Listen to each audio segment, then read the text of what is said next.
Colin Kaepernick posted a workout video yesterday. There he is doing his thing. Shefty reported that Kaepernick's in the best shape of his life, and he still wants. Look, it's a lather, rinse, repeat. It's always the same report. He's in the best shape of his life, and he's waiting for an opportunity. 5 years after, he opted out of his contract with the 49ers at a time when the 49ers would have cut him if he hadn't.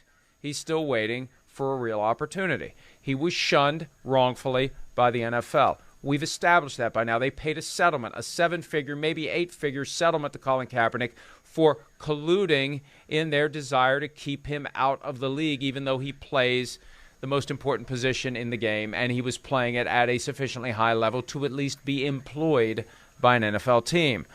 Peter, here was my first reaction, because I had a couple people email me yesterday. Sims and I went through all the teams that don't have quarterbacks, all the teams that may have quarterbacks, all the teams that claim they have quarterbacks and maybe they don't. And I had multiple emails from viewers saying, what about Colin Kaepernick? Is this the chance for Colin Kaepernick? And I think, no, 5 years.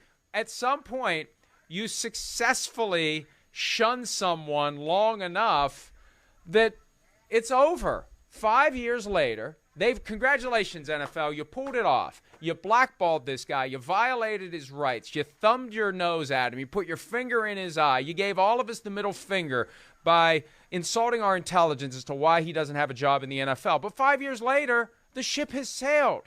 Has it not, Peter? I think it probably has. And I think even a team that would not give two darns about what public perception or anything like that was at a time that they need a quarterback. First thing I thought when I saw that yesterday was the Pittsburgh Steelers. What did the Steelers do when Brian Flores sued the league? They hired Brian Flores. What did the Steelers do at all times when they, I'm reminded, and this is a football part of it. Everybody said, what in the world are you doing trading a 1 for Minka Fitzpatrick? Giving up your 1 for a safety? What is that? That's turned out to be a really good deal for them. So the Steelers very often go against the grain. And now that they're sitting there, maybe in the sweepstakes for Jimmy Garoppolo, but just wondering, I wonder what Kaepernick really does have left.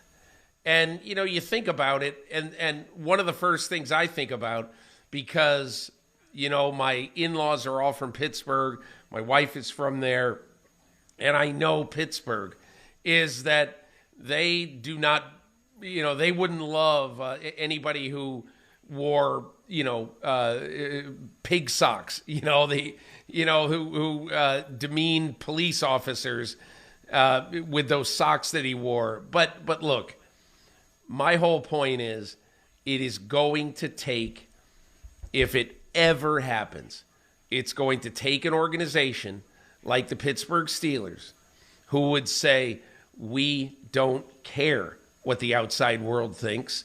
If we think that there's a scintilla of a chance that this guy could help and it wouldn't be the most distracting thing in the world, then let's sign him and bring him to minicamp and just see how he plays, and then decide whether we want to take him to training camp or not.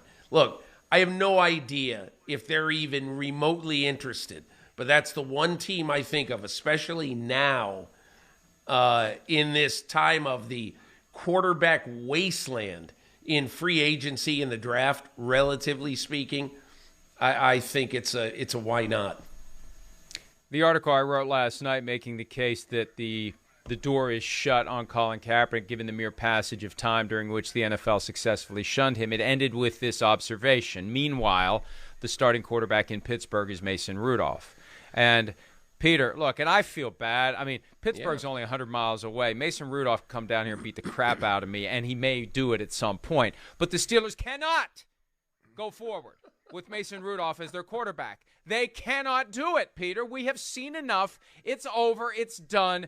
Don't even it occurred to me earlier this week, maybe they're just messing with us. Maybe they're just trying to set up whatever move they're going to make by acting like Mason Rudolph is their guy. They can't go forward with Mason Rudolph. And yes, 5 years later, Colin Kaepernick is still better than Mason Rudolph will ever be. Here's the problem.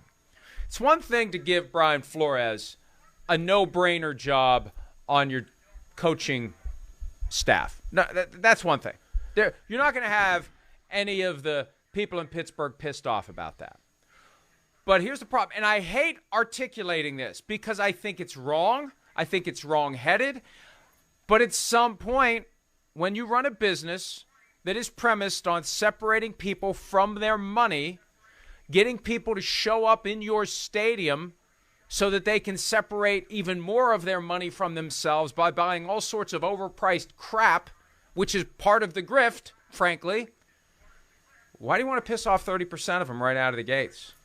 At a time when local viewership of the Steelers is down by 10%, at a time when they've had, according to an article that was in PennLive.com last week, 8,000 no-shows on average per game last year. Not unsold tickets. They have a waiting list. Of course, so did Washington until they admitted they were lying about it, but I digress. You want people to show up and you want people to engage. I've lived in and around Pittsburgh my whole life. Grew up 60 miles from Pittsburgh. Went to college in Pittsburgh. Practiced law in Pittsburgh. I'm sitting 100 miles from the Golden Triangle right now. They signed Colin Kaepernick. There's going to be hell to pay in Pittsburgh by a certain percentage of the fan base. I don't think Art Rooney wants that right now. And again, I hate saying it because it shouldn't be this way. But it is. And when you have a business that is fundamentally not a sports business, an entertainment business, you got to be sensitive to things like that. I hate saying it, but it's also the truth.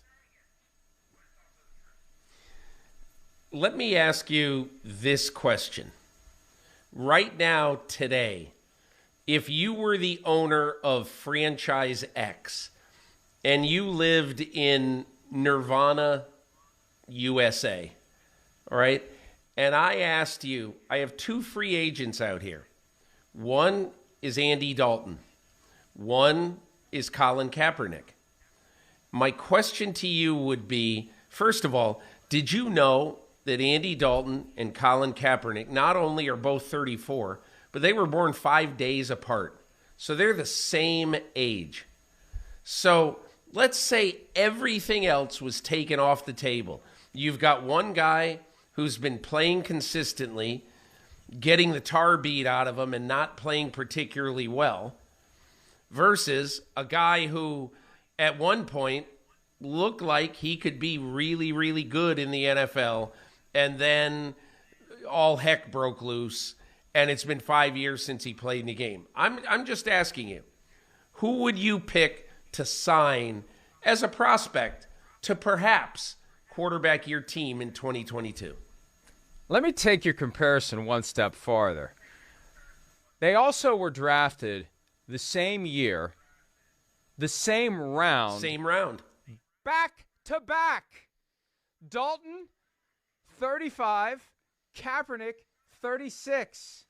Back to back. Dalton to the Bengals, Kaepernick to the 49ers. Consecutive selections. And I don't think we ever quite connected them because Dalton was the starter right away. Dalton went to the playoffs first 5 years, and then Kaepernick had his trajectory the next year where he goes to the stratosphere. Remember 2013, August, Ron Jaworski, then with ESPN, gives the four-letter network multiple days of programming as the snake ate its own tail, talking about Jaworski's hot take that Kaepernick may be the greatest quarterback of all time and how that blew up. So, yeah, all hell did break loose late August of 2016 when Colin Kaepernick decided, well, and it wasn't the first time he decided to sit. The first time we saw it in late August, it was because he had his jersey on. The first two times he wasn't in uniform that preseason, so people didn't notice. But that's when everything changed. And if it was Nirvana, well, if it was truly Nirvana, I wouldn't be choosing between Andy Dalton and Colin Kaepernick to be my quarterback. That already undermines Nirvana, if those are my choices. But I'm picking Kaepernick over Andy Dalton at this point. Absolutely I am. If I don't have to worry about 30% of my customer base, at a minimum, huffing and puffing and threatening to blow my house down, possibly blowing my house down, and I'm hinging so much on Kaepernick being able to win enough games to shut them up. See, the problem is that 30% is going to constantly look for any flaw, any issue, any problem, bad decision, interception, fumble, sack, whatever. He's going to be scrutinized so much more than any other quarterback would be. But again, we're talking about nirvana. I don't have to worry about that. If I don't have to be concerned with 30% of my fan base being pissed off at me and putting my new quarterback under a gigantic microscope, I would do it. If I didn't have to worry about that, I would do it. What if Colin Kaepernick walked into the Pittsburgh Steelers and he sat down with Mike Tomlin, the outgoing Kevin Colbert, but he's still there, obviously, through this draft, and Art Rooney, and they made this request of him? Not to make him a eunuch, okay? But that's another non-Sims word. But, in order to basically find out how serious he would be about wanting to do this, if they said to him, we ask, okay, the only thing that we ask is that during the season, okay, that we leave all social things, anything that you're going to do socially, we leave all that to Tuesday, okay? And all the rest of your time is spent on football, okay? And then in the off season, you do whatever you want. But, Mike, I've heard this before, okay? And it reminds me of a team that, do you remember there were a few teams a few years ago when this happened who seriously were thinking about Colin Kaepernick, who had internal discussions about Colin Kaepernick? Yes. And I talked to a high-ranking official for one of the teams, and I just said, are you a little worried about the sideshow? And I'm going to tell you exactly what this person said. What we think is that on day one, maybe, he comes out to practice, and then there's Anderson Cooper on the sidelines. On day two, maybe, whoever else is on the sidelines, and trying to get his attention so that maybe he'll do an interview with him or something like that.